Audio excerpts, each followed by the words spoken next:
Sejam todos bem-vindos ao canal Companheiros da Luz. Leitura e estudo do livro O Consolador. Obra ditada pelo Espírito Emmanuel ao médium Chico Xavier. Exame da terceira parte denominada Religião. Perguntas de números 372 a 381. Iniciemos então a leitura do questionário de subtítulo. Quarto, Espiritismo. Item, prática. Pergunta 372. Como deveremos entender a sessão espírita? Emmanuel. A sessão espírita deveria ser, em toda parte, uma cópia fiel do cenáculo fraterno, simples e humilde do Tiberíades. Onde o Evangelho do Senhor fosse refletido em espírito e verdade, sem qualquer convenção do mundo, de modo que, entrelaçados todos os pensamentos na mesma finalidade amorosa e sincera, pudesse a Assembleia constituir aquela reunião de dois ou mais corações em nome do Cristo. Onde o esforço dos discípulos será sempre santificado pela presença do seu amor. Pergunta 373. Como deve ser conduzida uma sessão espírita, de sua abertura ao encerramento? Emmanuel. Nesse sentido, há que considerar a excelência da codificação kardeciana, contudo, será sempre útil a lembrança de que as reuniões doutrinárias devem observar o máximo de simplicidade. Como as assembleias humildes e sinceras do cristianismo primitivo, abstendo-se de qualquer expressão que apele mais para os sentidos materiais que para a alma profunda. A grande esquecida de todos os tempos da humanidade. Pergunta 374. Nas sessões, os dirigentes e os médiuns têm uma tarefa definida e diferente entre si? Emmanuel. Nas reuniões doutrinárias, o papel do orientador e o do instrumento mediúnico devem estar sempre identificados na mesma expressão de fraternidade e de amor acima de tudo, mas existem características a assinalar.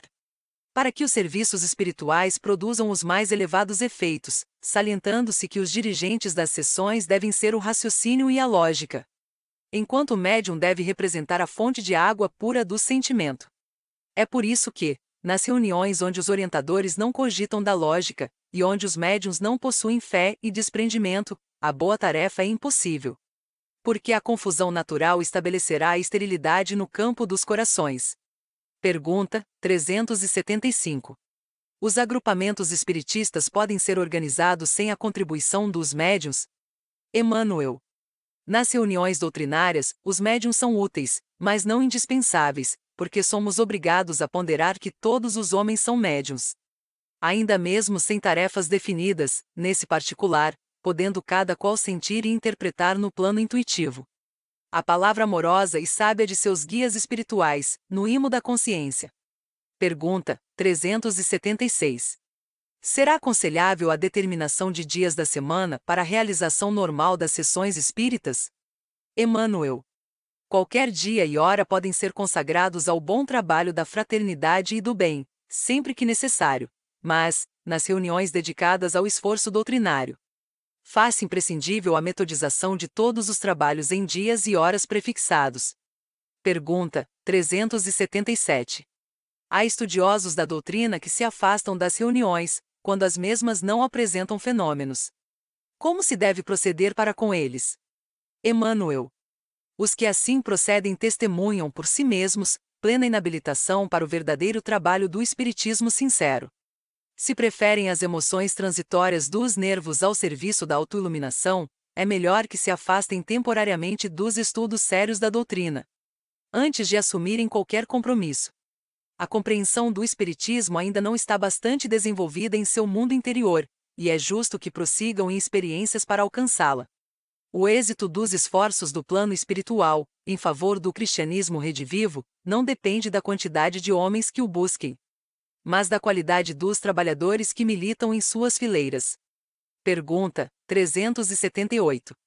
Por que motivo a doutrinação e a evangelização nas reuniões espiritistas beneficiam igualmente desencarnados? Se a este seria mais justo o aproveitamento das lições recebidas no plano espiritual? Emmanuel. Grande número de almas desencarnadas nas ilusões da vida física, guardadas quase que integralmente no íntimo, conservam-se por algum tempo incapazes de aprender as vibrações do plano espiritual superior, sendo conduzidas por seus guias e amigos redimidos. As reuniões fraternas do Espiritismo evangélico, onde, sob as vistas amoráveis desses mesmos mentores do plano invisível, se processam os dispositivos da lei de cooperação e benefícios mútuos, que rege os fenômenos da vida nos dois planos. Pergunta 379. Como deverá agir o estudioso para identificar as entidades que se comunicam? Emmanuel. Os espíritos que se revelam, através das organizações mediúnicas, devem ser identificados por suas ideias e pela essência espiritual de suas palavras. Determinados médiuns, com tarefa especializada, podem ser auxiliares preciosos à identificação pessoal, seja no fenômeno literário, nas equações da ciência, ou satisfazendo a certos requisitos da investigação. Todavia, essa não é a regra geral. Salientando-se que as entidades espirituais muitas vezes não encontram senão o material deficiente que as obriga tão só ao indispensável. No que se refere à comunicação, devemos entender, contudo, que a linguagem do espírito é universal, pelos fios invisíveis do pensamento que, aliás, não invalida a necessidade de um estudo atento acerca de todas as ideias lançadas nas mensagens medianímicas, guardando-se muito cuidado no capítulo dos nomes ilustres que porventura subscrevam. Nas manifestações de toda natureza, porém, o crente ou estudioso do problema da identificação não pode dispensar aquele sentido espiritual de observação que lhe falará sempre no imo da consciência. Pergunta 380. É justo que o espiritista, depois de sofrer pela morte a separação de um ente amado, provoque a comunicação dele nas sessões medianímicas? Emmanuel. O espiritista sincero deve buscar o conforto moral, em tais casos, na própria fé que lhe deve edificar intimamente o coração. Não é justo provocar ou forçar a comunicação com esse ou aquele desencarnado. Além de não conhecerdes as possibilidades de sua nova condição na esfera espiritual, deveis atender ao problema dos vossos méritos.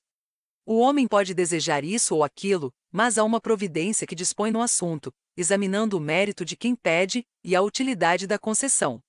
Qualquer comunicado com o invisível deve ser espontâneo, e o espiritista cristão deve encontrar na sua fé o mais alto recurso de cessação do egoísmo humano. Ponderando quanto à necessidade de repouso daqueles a quem amou, e esperando a sua palavra direta quando e como julguem os mentores espirituais conveniente e oportuno. Pergunta 381. Muita gente procura o espiritismo, queixando-se de perseguições do invisível. Os que reclamam contra essas perturbações estão, de algum modo, abandonados de seus guias espirituais. Emmanuel. A proteção da providência divina estende-se a todas as criaturas. A perseguição de entidades sofredoras e perturbadas justifica-se no quadro das provações redentoras, mas os que reclamam contra o assédio das forças inferiores dos planos adstritos ao orbe terrestre devem consultar o próprio coração antes de formularem as suas queixas, de modo a observar se o espírito perturbador não está neles mesmos. Há obsessores terríveis do homem denominados orgulho, vaidade, preguiça, avareza, ignorância ou má vontade. E convém examinar se não se é vítima dessas energias perversoras que muitas vezes habitam o coração da criatura, enceguecendo-a para a compreensão da luz de Deus. Contra esses elementos destruidores faz-se preciso um novo gênero de preces, que se constitui de trabalho, fé, esforço e boa vontade. Chegamos ao final da leitura deste questionário. Não percam a leitura do próximo de subtítulo 5º, Mediunidade. Item, Desenvolvimento. Obrigado por apoiarem nosso canal. Curtam, comentem, façam a sua inscrição e compartilhem. Boa reflexão e que Jesus abençoe a todos. Deus, Cristo e caridade.